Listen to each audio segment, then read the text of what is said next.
Olá meus irmãos e amigos de YouTube, Eliseu Ribeiro passando por aqui mais uma vez para responder mais uma pergunta dos nossos irmãos e amigos que nos acompanham aqui pelo canal do YouTube e também por outras redes sociais. Dessa vez eu quero responder uma pergunta também bastante interessante que foi feito a respeito do assunto que estamos tratando atualmente, que é a questão do dízimo. E a pergunta que foi feita dessa vez é a seguinte: o Novo Testamento ensina sobre o dízimo? Existe um ensino sobre a prática do dízimo dentro do Novo Testamento? Bom, para começarmos esse assunto, eu quero dizer em primeiro momento que esse vídeo não tem o objetivo de fazer juízos de valores a respeito do assunto. Não é o objetivo do vídeo tratar com juízo de valores com respeito ao tema, mas apenas esclarecer a partir dessa pergunta se o Novo Testamento tem um ensino a respeito da prática do dízimo ou não.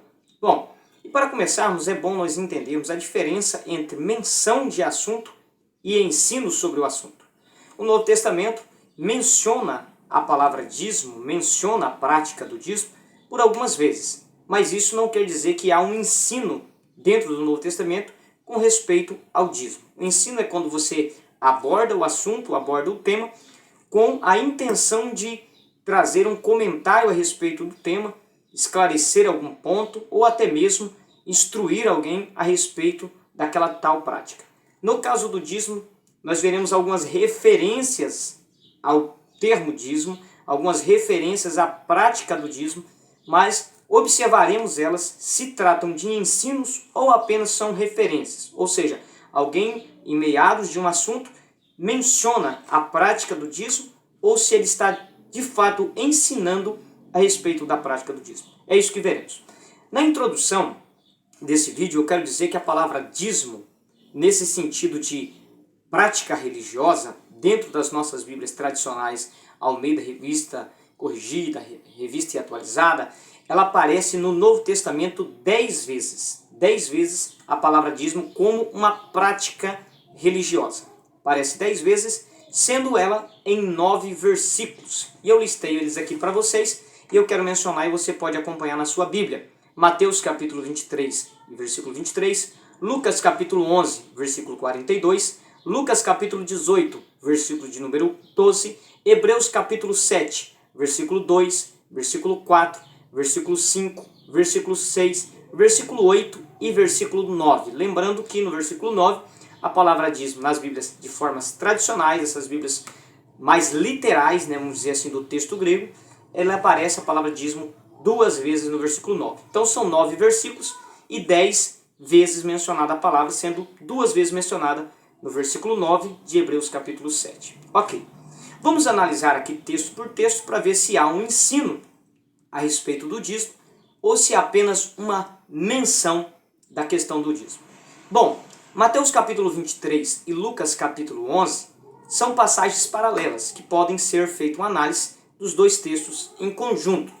E quando nós olhamos para Mateus capítulo 23 e Lucas capítulo 11, o que está acontecendo ali é um ensino de Jesus censurando a hipocrisia dos escribas e dos fariseus. Os escribas se tratam daquela classe mestre, ensinadores, daqueles que têm o domínio do ensino da lei de Moisés. E os fariseus é uma seita religiosa que se julgam santos. Até a palavra Isidim, que é traduzida para fariseu, tem uma ideia de aqueles que são santos, separados, né? Quando você busca a origem do termo fariseu, ele tem essa conotação, né? E eles gostam muito dessa ideia de separados, porque é isso que eles entendem, que eles são um grupo separado, que são santos, que têm uma santidade, né? Então, Mateus capítulo 23 é uma censura de Jesus a esses dois grupos, dos escribas e dos fariseus, com relação ao modo de vida que eles viviam. Porque o texto vai dizer que eles são hipócritas, eles vão ser chamados pelo texto bíblico, através da fala de Jesus, de hipócritas, de pessoas que querem viver uma vida de aparência, que querem ter certas práticas para demonstrar a sua santidade, enquanto que, na verdade, aquilo não é o que está dentro do coração. Eles querem demonstrar publicamente algo que não é o que de fato eles vivem dentro da sua realidade. Por isso são taxados por Jesus como hipócritas. Em Mateus capítulo 23 e Lucas capítulo 11, o que temos ali é isso, é uma censura de Jesus, um repúdio da parte de Jesus a esses dois grupos que querem demonstrar uma santidade que eles na verdade não têm. Querem apresentar-se de forma que não é a sua realidade. Por isso são taxados de hipócritas por Jesus. Em Mateus capítulo 23 especificamente, Jesus por 8 vezes usa a expressão ai para se referir a esses grupos. A expressão ai do grego ou ai significa uma dor horrível que virá sobre alguém, um desastre, um mal muito grande que vai acontecer. Então, Jesus por 8 vezes usa essa expressão ou ai do grego para dizer, vai vir sobre vocês uma dor muito grande, vocês vão padecer muito, um grande desastre virá sobre vocês. Por quê? Porque vocês são hipócritas, vocês querem demonstrar algo que na verdade vocês não são. E esses 8 ais que nós temos na língua portuguesa, vocês podem encontrar o primeiro no versículo 13 de Mateus 23, o segundo no versículo 14, o terceiro no versículo 15, o quarto no versículo 16 e o quinto no versículo 23, que é a respeito do dízimo. Depois você tem o sexto no versículo 26, o sétimo no versículo 27 e o oitavo no versículo 28. Então, são 8 vezes que Jesus vai dizer para eles que eles vão padecer muito por causa dessa hipocrisia que eles viviam. E o versículo 23, que menciona a palavra dízimo, Jesus vai falar sobre a hipocrisia através do ato, da prática do dízimo. E Jesus vai mencionar que eles eram tão radicais na prática do dízimo, que dava o dízimo do hortelã, do endro e do cominho, ou seja, de plantas medicinais, para demonstrar o quão grande era a sua santidade, o quão grande era o cumprimento da lei que eles faziam. Mas isso chega a um ponto deles ultrapolar aquilo que era a cobrança do Antigo Testamento, pois o dízimo, segundo está registrado nos livros da lei, no Pentateuco, se tratavam de colheitas, o produto da colheita que deveria ser levado para servir de mantimento, principalmente a parte que era dos levitas, devia servir de mantimento dos levitas, e eu tenho um vídeo sobre isso, você pode conferir também na íntegra, vou deixar o link aqui na descrição. E então era isso, o dízimo, essa colheita e também dos animais. E não há nenhum momento no Antigo Testamento a menção de dízimo de outras coisas, como por exemplo, daquele que trabalhava com a lã, aquele que trabalhava com pedras preciosas e muito menos cobrança de dízimo de plantas medicinais. Não há nenhum momento na lei esse tipo de cobrança. Mas eles, para poder demonstrar uma santidade altíssima, eles acabavam levando a prática do dízimo nos mínimos detalhes e colhendo dízimo até de plantas medicinais para expressar a sua santidade. E Jesus em Mateus 23 vai bater de frente com eles, mostrando que eles faziam isso para demonstrar a santidade, enquanto na verdade eles desprezavam as partes mais importantes do que de fato a lei requeriam deles. Embora Jesus vai dizer no final que deviam fazer essas coisas sem omitir aquelas, mas não é um ensino a respeito do dízimo. É uma menção e logo também um certo apoio à prática do dízimo, pois era algo corrente na lei e, aliás, era algo que deveria ser praticado para que os levitas que estavam exercendo o sacerdócio levítico se mantesse nos seus devidos trabalhos, conforme o vídeo que eu já fiz e o link vai estar na descrição. A respeito dessa extravagação, desse exagero em relação ao dízimo que acontecia nos dias de Jesus, eu quero ler para vocês uma página do livro Cultura Bíblica do autor Alexandre de Paula Amorim, página 189, ele fala um pouco sobre esse exagero que estava acontecendo. No último parágrafo diz assim, ó: a imprudência e a ousadia dos sumos sacerdotes eram tão extremas que eles mandavam seus homens ir às granjas e retirar os dízimos que pertenciam aos sacerdotes. Em alguns casos, os aldeões, ou seja, os moradores das aldeias, eram tão pobres que morriam de fome. Então vejam como que chegou a um extremo tão grande nos dias de Jesus, que eles mandavam ir nas próprias casas e pegar ovos das galinhas, uma coisa que nem era mencionado na lei.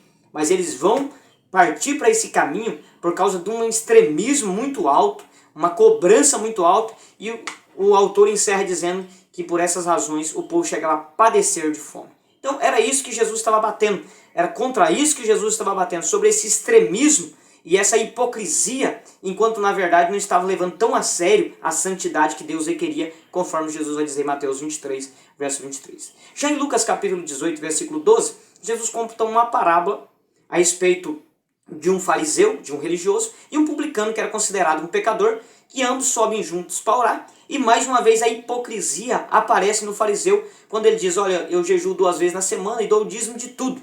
Então ali ele usa o dízimo e o jejum como forma de expressar uma santidade, enquanto na verdade o texto vai dizer que ele voltou para casa reprovado porque aquilo não partia do coração. Então ambos os textos, tanto de Mateus 23 quanto Lucas 11 e também Lucas 18, fala sobre a hipocrisia, Jesus reprovando a hipocrisia e levando eles a perceber que estavam vivendo uma vida religiosa, legalista e hipócrita. Ambas as passagens não há um ensino a respeito disso, mas há uma censura de Jesus à hipocrisia. Por fim, temos o texto de Hebreus capítulo 7.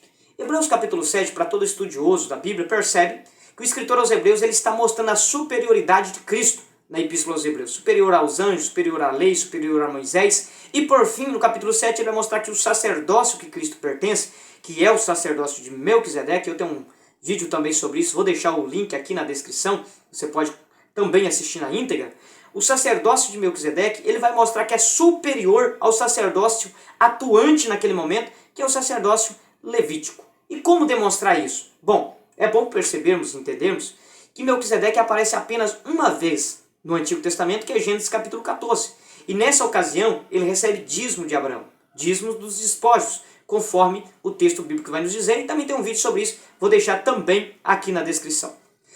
Então, quando o escritor aos Hebreus, que é um escritor anônimo, né, ele vai mostrar a superioridade do sacerdócio de Melquisedeque, não há outra passagem para ele recorrer, não há outro episódio com o qual ele possa se utilizar para mostrar essa superioridade, a não ser Gênesis 14, que é o único texto que temos para falar sobre Melquisedeque. Então ele vai ter que pegar esse texto de Gênesis 14, que fala a respeito do dízimo de Abraão sendo entregue a Melquisedeque, e utilizar esse texto para comprovar essa superioridade. É por isso que o dízimo aparece em Hebreus capítulo 7. E é bom entendermos que se não fosse esse episódio do dízimo em Gênesis 14 envolvendo o sacerdócio de Melquisedeque, ou a pessoa de Melquisedeque, se não fosse o dízimo que estivesse ali, fosse uma outra prática, essa outra prática seria usada e não o dízimo. Veja que o autor de Hebreus 7 não tem a intenção de falar sobre o dízimo, mas tem a intenção de mostrar a superioridade do sacerdócio de Melquisedeque, e como a única forma que ele tem de fazer isso é usando Gênesis 14, que fala do dízimo, então ele vai pegar o dízimo e vai trabalhar o assunto do dízimo ali, não como um ensino ao dízimo, não como uma apologia ao dízimo, mas uma apologia a Melquisedeque, um ensino ao sacerdócio de Melquisedeque e a sua superioridade a Abraão e assim também aos demais descendentes de Abraão. Então veja, respondendo essa pergunta, o dízimo foi ensinado no Novo Testamento? Todas as passagens que temos, aparece a palavra dízimo no Novo Testamento, nenhuma delas é um ensino ao dízimo. Mas, em Mateus, é uma censura de Jesus à hipocrisia, e nessa hipocrisia, uma das formas de praticar a hipocrisia é o dízimo, e depois em Hebreus capítulo 7 há uma menção ao dízimo, mas com o objetivo de mostrar a superioridade do sacerdócio de Melquisedeque e não de ensinar a respeito do dízimo. Espero com isso ter respondido essa pergunta, que Deus abençoe.